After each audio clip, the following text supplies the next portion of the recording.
दादा हिकिड़ी ॻाल्हि त सम्झ में कोन थी अचे। कहिड़ी? हे मां तुंहिंजो रूप थो ॾिसां, हेठि ॾाढ़ी कारी ऐं बाक़ी मुल्क अछो।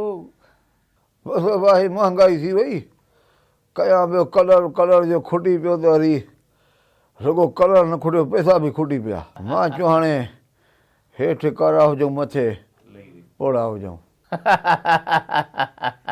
हाणे शहर तुंहिंजे त आयो आहियां, पर हाणे तोखे ख़बर आहे त मां अख़बार खां सवाइ रही न सघंदो आहियां।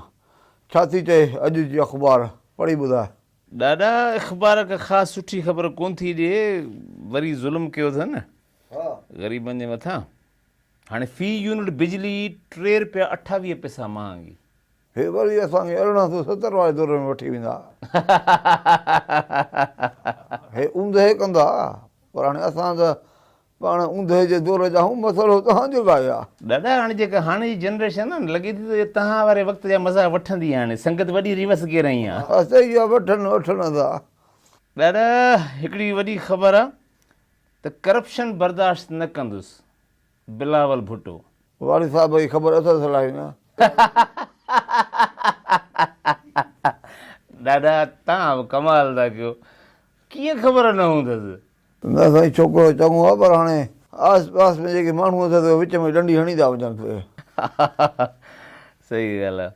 अच्छा दादा, जेके जिन ख़िदमत कई आहे सरकारी मुलाज़िम आहे, उन्हनि जे लाइ वॾी हिकिड़ी ॾुखी ख़बर आहे त सरकारी मुलाज़िमनि जी पेंशन ऐं अलाउंस मुंजमद करण जो फ़ैसिलो। हे मुल्क जो शटर हेठि करण जे चकर में आहिनि, पर हिननि खे को सुठो वॾो तालो नथो मिले। न इहो सॼो वज़न वरी सरकारी मुलाज़िमनि ते, उन्हनि जूं वीचारनि जूं बेवाऊं आहिनि या जेके रिटायर थी विया आहिनि, हाणे इहो जो फ़ैसिलो कंदा त पोइ सम्झो था त छा हे बंदि कंदा, हे मुल्क बंदि कंदा।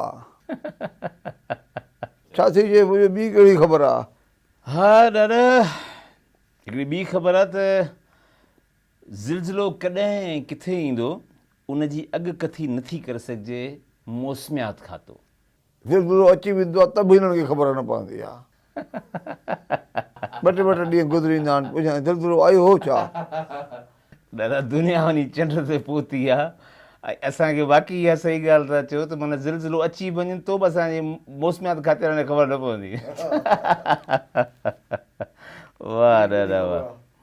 दादा ॿी हिकिड़ी ख़बर आहे त DHO शिकारपुर पारां ड्रखण इस्पताल जो दौरो, समूरो अमलो ग़ैर हाज़िर। उन्हनि जो त खणी ख़ैरु आहे, पर DHO खां पुछ त तूं पाण भला हिन वक़्त ताईं किथे हुएं भाउ? मस ज़ाहिर थियो आहे। हा सही सही ॻाल्हि। बसि दादा घोस्ट अमलदारनि ख़िलाफ़ु कार्रवायूं शुरू थी चुकियूं आहिनि। हराम जी पघार नथा ॾेई सघूं, मुबीन जुमाणी निगरान सूबाई वज़ीर बल्दियात।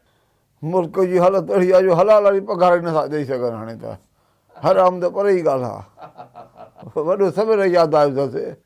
शुक्र आहे, शुकुरु कयो। वारह में गुदामनि मां 30,000 कणिक जूं ॿोरियूं ग़ाइबु, नेब जो छापो। फूड इंस्पेक्टर थो चए त कणिक जूं ॿोरियूं रिकॉर्ड मुताबिक़ पूरियूं आहिनि, केरु बि ॻणे। हा जे नेब खे वरी कुझु ॿोरियूं मिलियूं त पोइ त वाक़ई पूरियूं थी वेंदियूं। दादा 2 ॿोरियुनि मां नेब जो छा थींदो? भाई इहो मिड़ई मिसाल ॾिनोमांइ। पहिरियों करप्शन हूंदी हुई त उनजे मथां आंदनि एंटी करप्शन। हा त बि कमु न ठहियो, अञा करप्शन वधी। वरी पोइ एंटी करप्शन जे बि मथां वरी नेब आंदनि। हे हिकिड़े चौकीदार मथां ॿियो चौकीदार था रखनि, कमु त उहो ई अञा वधंदो थो वञे। दादा लखे जी ॻाल्हि की, हाणे सम्झण वारनि लाइ इशारो आहे। दादूअ में जाली सर्टिफिकेट ते भर्ती थियल उस्ताद खे 2 साल टीप। फुलजी स्टेशन वासी कूड़े सर्टिफिकेट ते नौकिरी करे रहियो। माशाल्लाह इहो त ठीकु आहे, पर हाणे जाली डोमिसाइल वारनि ऑफिसरनि खे कॾहिं था ॿधनि। वॾनि वॾनि उहिदनि ते वेठा आहिनि असांजी सिंध में, उहे बि त ॿधो न। ग़रीब खे त ॿधव, हेठां ई त लाहीं ताईं पाणी अची वियो। सभिनि सां इंसाफ़ बराबरि हुजे न भाउ। दादा इहा लख जी ॻाल्हि कई अथव त जेकॾहिं सही नमूने सां इन्वेस्टिगेशन थिए न त वॾियूं वॾियूं जेके मेडिकल जूं सीटूं आहिनि, वॾियूं वॾियूं पोस्टुनि ते जेके आहिनि इहे कूड़ा डोमिसाइल ज़ाहिर थींदा। पर अलाह गवर्नमेंट खे जेको आहे हिदायत ॾिए। KN शाह में फूड गुदाम में कणिक खे बाहि, सुपरवाइज़र गिरफ़्तार। करोड़ रुपए जी कणिक विकिरो करण बसि सबूत ख़तमु करण लाइ बाहि ॾिनी वई, इहे ज़रिया था ॿुधाइनि। इन जी मालिकी खणी वेंदा, आख़िरी सबूत ख़तमु करण लाइ सुपरवाइज़र खे बाहि ॾियनि। छो त जेके कणिक खे बाहि ॾेई सघनि था त वरी पोइ हिन सुपरवाइज़र परे ई थोरी आहे उन्हनि खां। PIA जो सालियानो माली खसारो वधी 7 खरब 43 अरब रुपया थी वियो। ॾाढा सालियानो नुक़सानु आहे इहो PIA जो। हे उठण घोड़नि ते आणींदा हुआ असांखे, पर असांखे लॻे थो उहे बि नसीब न थींदा।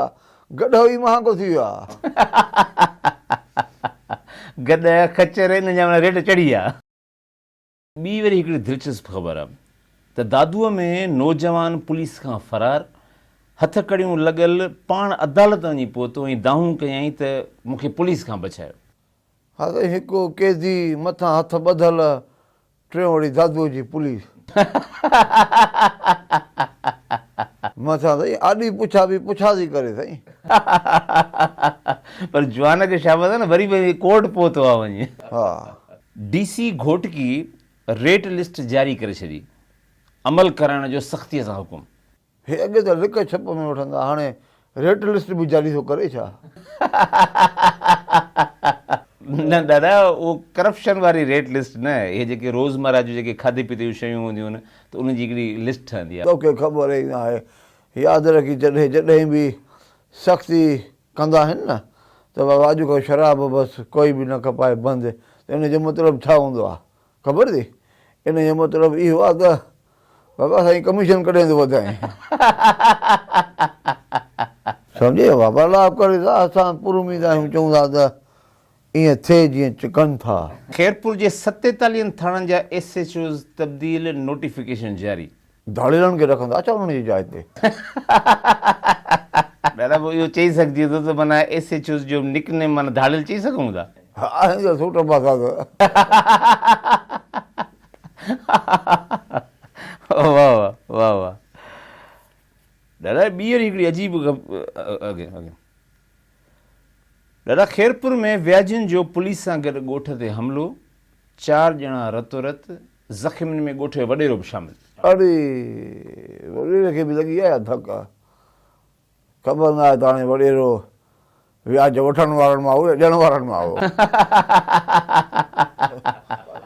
पर पंहिंजे हिसे जो धक त खाई वियोसीं। सही ॻाल्हि।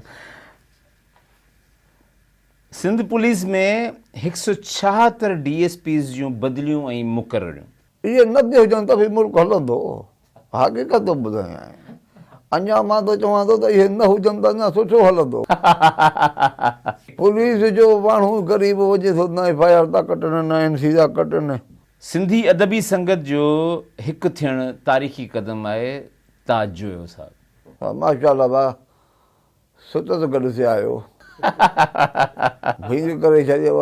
न पर तारीख़ी क़दम आहे इहो, इन ते रोशनी। जॾहिं विढ़िया त मोरो को सुतो पियो न हुन टाइम, ठहिया त जाॻी पियो। ॿी ख़बर आहे त खैरपुर में क्लार्क 7 लख वठी नौजवान खे जाली ऑर्डर ॾेई छॾियो, एहतजाज जारी। 7 लखे में जाली न, बाक़ी छा मिलंदो? असली त 20 लखे जो आहे।